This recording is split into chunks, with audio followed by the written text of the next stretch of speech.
exactly, you got it in 3. So barley, this is our fresh spring barley.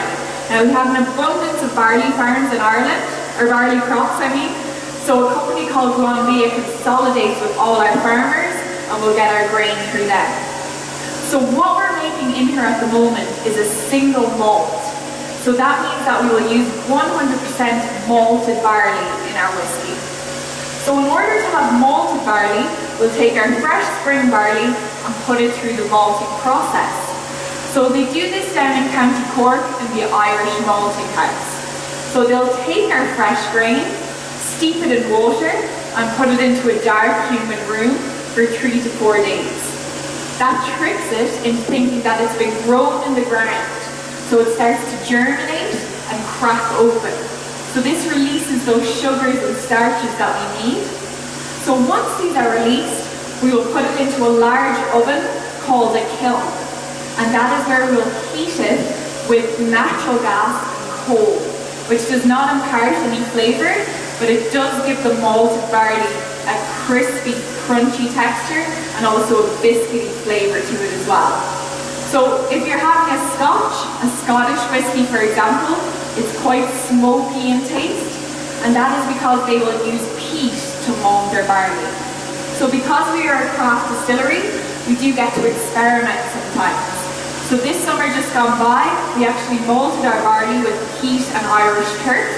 So we will have a peated whiskey coming out in about 6 years. So we're very excited about that. We're all big whiskey nerds. And if you're excited about it, you can book your flights in advance. You heard it from me. So what we get then is our malted barley up from County Cork, which is in the south of the country, delivered to us here in Dublin, and we hold it outside this wall in a big container, just like you see painted here, called a silo. And from that, we'll take 3 tons of our malted barley up the pipe here and into our mill. So our mill is essentially a large coffee grinder, and this is where we're going to crush and grind our barley using the red wheels you'll see down at the bottom through the window. And we call this material grist. And this is a floury, oaky texture to it now.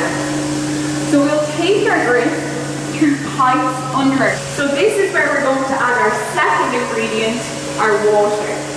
So we'll add 15,000 litres of our fresh water into the water tun from the top, and that is where it will meet our grist.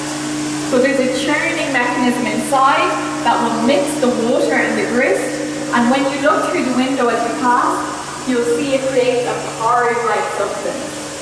So from this, we extract all the liquid through a sieve beneath the mixture, and that is now a sugary water, and that is what we call wort. So all the sugars and starches that we need for fermentation will come from the barley and be trapped into the liquid. And that is what we will take our wort to ferment in the next fermentation process. So we'll have all of our grain left behind inside, and that is what we call spent grain.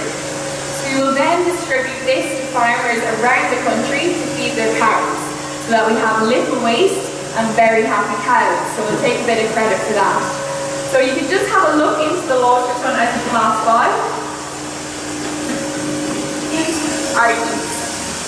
Now we use a cocktail of yeast. We use a regular distiller's yeast, and also a not so secret ingredient, because I'm just about to tell you, which is anchor yeast. And we source this from South Africa, where it is used to make white wine.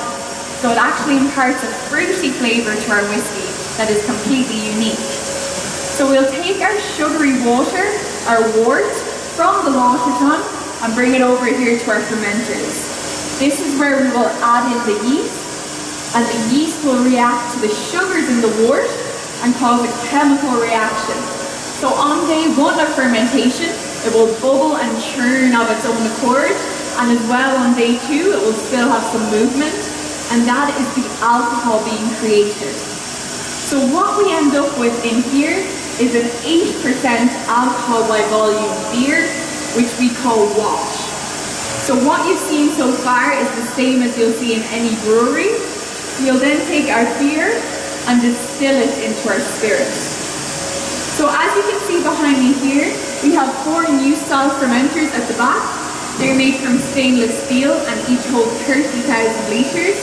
And these 2 at the front are made from Oregon pine, and they hold 15,000 litres each, and they are made in the style that they would have been here in Dublin in the 1800s. Now, so as well as showing us what our heritage looks like, also allows us to look in the top, see what stage of fermentation our wash is on. It also creates a bacteria when the wash inside interacts with the wood, creates a lactic acid, and this adds a sour note that is traditional of Irish whiskey. So we'll add a batch from our old fermenters with our new fermenters to get the best of both worlds that way. So it's like using an old vinyl record player. You'll get a quality that you will not get from an iPod. It's the exact same principle. So does anyone have any questions at all?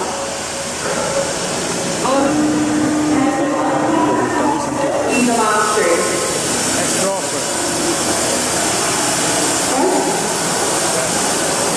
So the sources of our founder Jack Teeling. So Alison is the oldest sourcer, and this pot still holds 50,000 litres. Then we have Natalie, holds 10,000 litres, and Rebecca is the baby of the family, and this pot still holds 9,000 litres. So originally the Teelings went to Scotland to source these pot stills. They were told they would have to wait for 4 years to have them made, which just shows you how many distilleries are being opened around the world today. So they didn't want to wait that long, so they sourced a coppersmith in Siena, Italy, who up until that time had only made spires for churches. So nothing of this caliber. So they handed over a very hefty check, took a very big risk, but it all worked out, and these are the pot stills that you see today. So what we want to do here in the distillation process is to take our wash and boil off the yeast and the water so that we're left with alcohol evaporation. So we'll take 15,000 litres of our 8% beer, our wash, and it will go straight here into Alison. And this will kickstart the distillation process. We will boil Alison at 94 degrees and raise it gradually to 99.9 degrees, just below the boiling point of water. This will allow the alcohol to evaporate up the swan neck, down the lid iron, and when it hits the condenser at the back, it will turn back into water, or into liquid, excuse me. So this is now a spirit that is 25% alcohol by volume, or 50 proof, and we call this low wine. We'll take our low wine in through the pipe at the back and put it here into Natalie for stage 2 of the distillation process. So we will boil it off again, the exact same process. The alcohol will evaporate up the swan neck, down the lid iron, and when it hits the condenser, we will have a spirit forming that is called saint, and it's 55% alcohol by volume, or 100% proof. So with each distillation, we're losing liquid volume, but we're gaining purity and alcohol volume at the same time. So often in Scotland, this is where they would stop after the second distillation. But in Ireland, it is traditional to triple distill our whiskey, so we'll go one more time, take our face into Rebecca, where we boil it up one more time, alcohol evaporates up the front neck, down the lid iron, and when it hits the condenser at the back, we'll turn back into a liquid that we now call our new made spirit.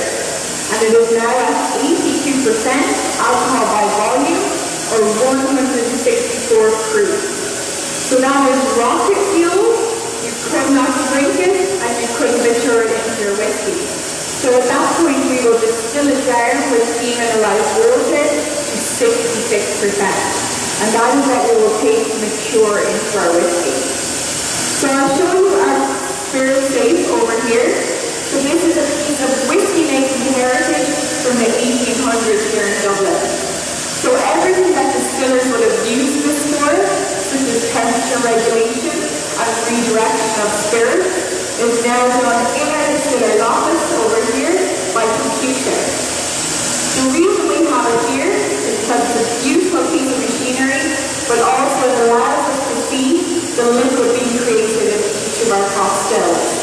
So the first row belongs to Alison.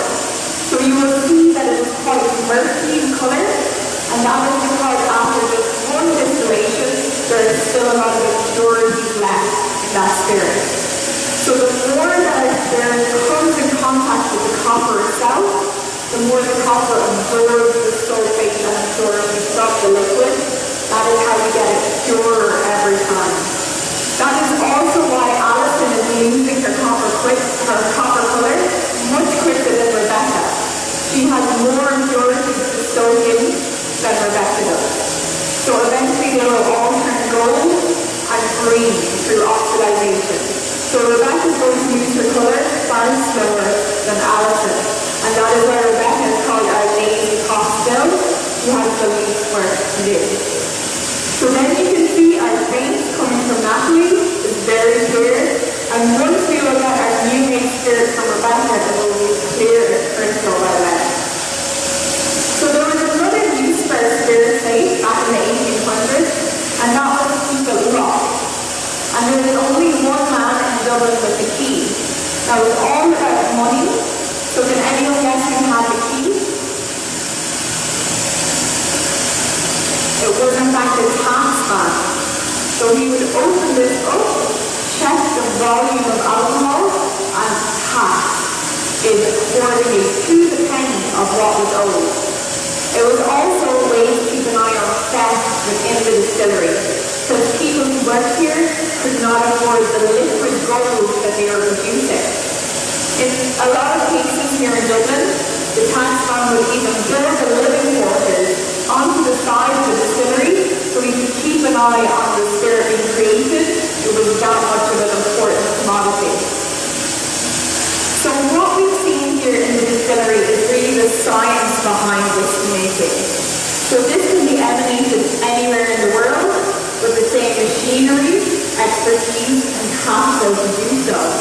But what we're going to see in maturation is the art and craft of whiskey making. And that is where we're going to get 100% of the colour into our whiskey, as well as 60% of the flavour from the wooden casks that we mature it in. So I'm going to pop back up now. If you have any questions, please let me know. And you can take a few minutes now to have a look around and take any pictures that you like.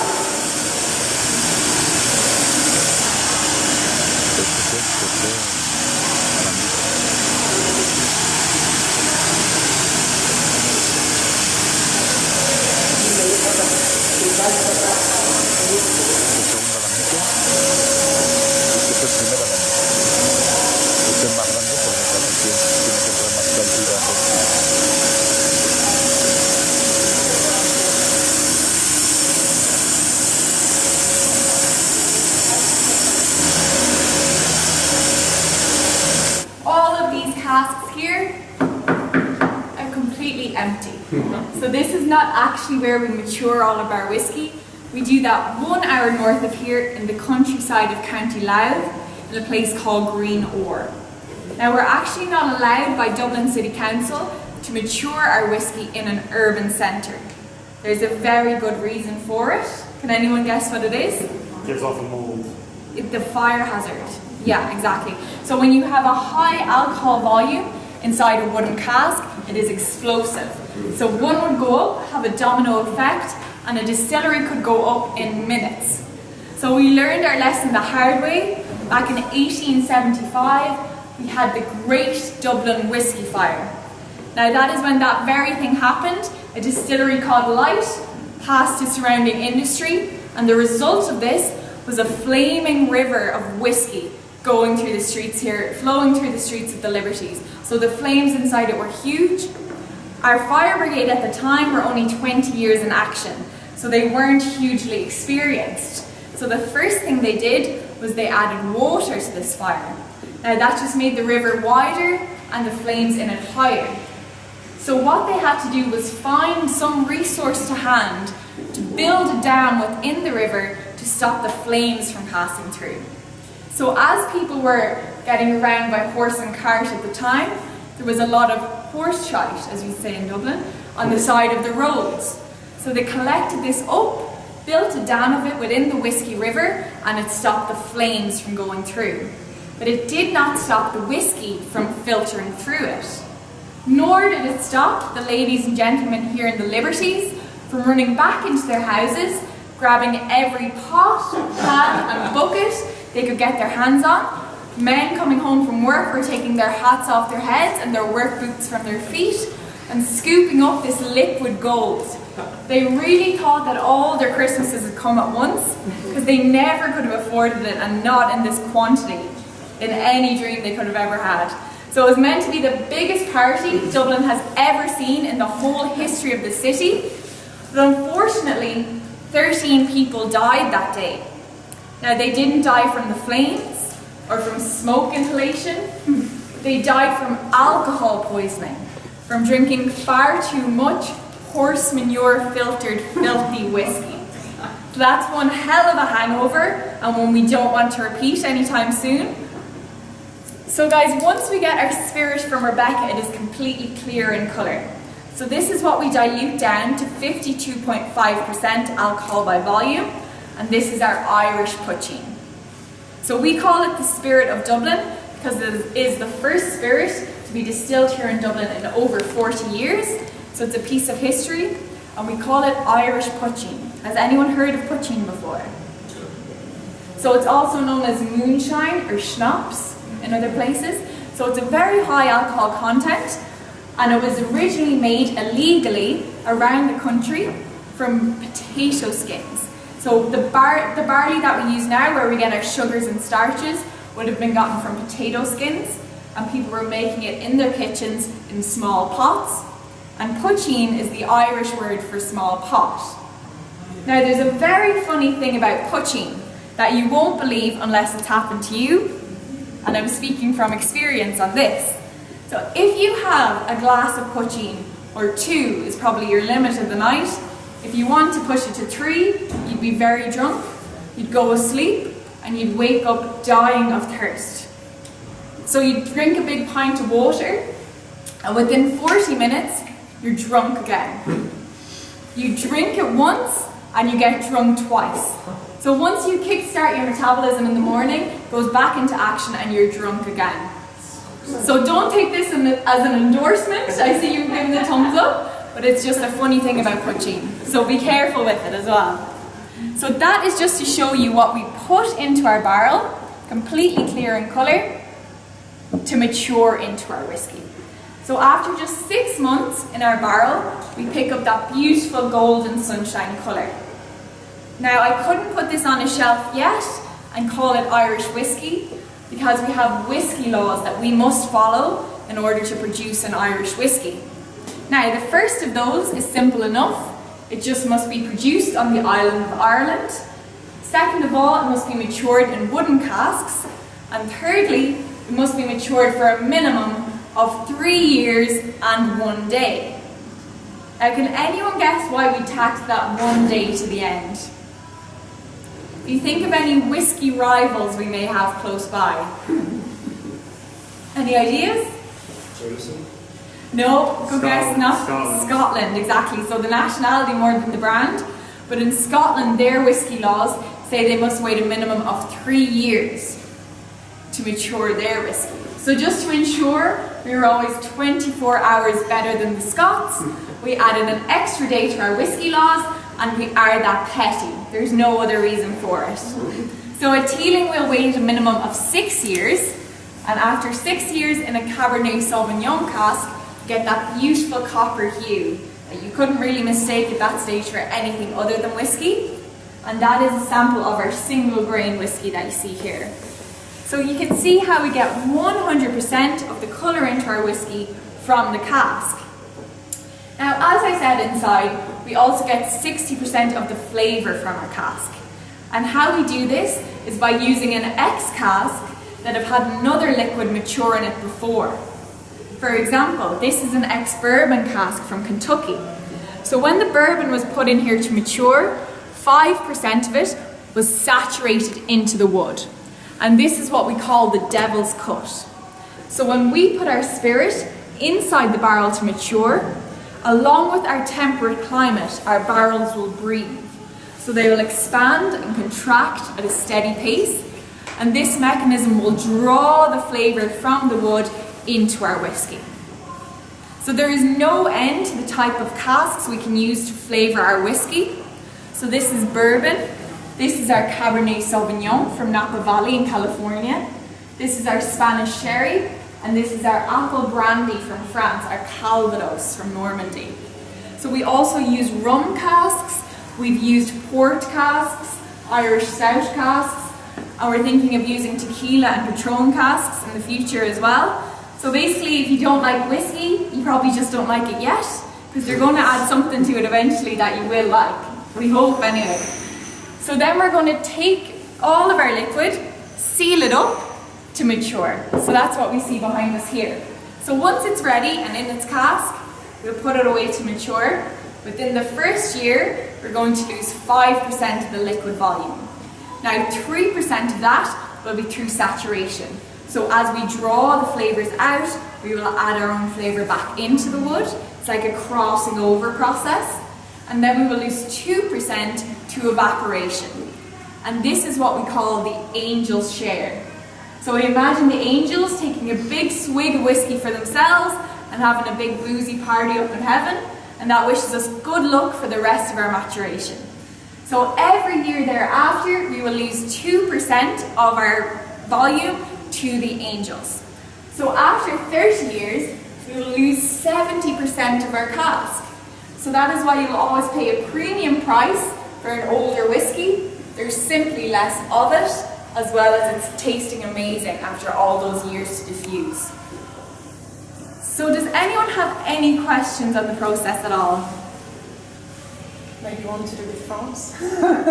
Why is the Cabernet Sauvignon from America, not from France? So actually, because we just get our Cabernet Sauvignon from the Napa Valley vineyards, but it is French oak, and it is actually Médoc.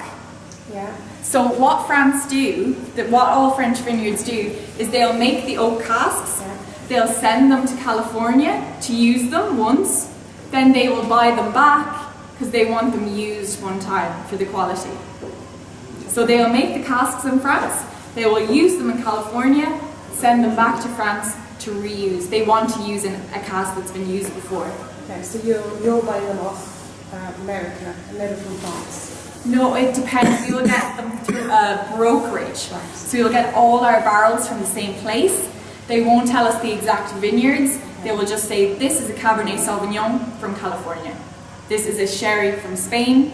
You know, they won't tell us an exact region. So it's kind of confusing. The whole brokerage of barrels is a big business in itself. Sherry barrels at the moment are very hard to come by. They cost €2,000 for one.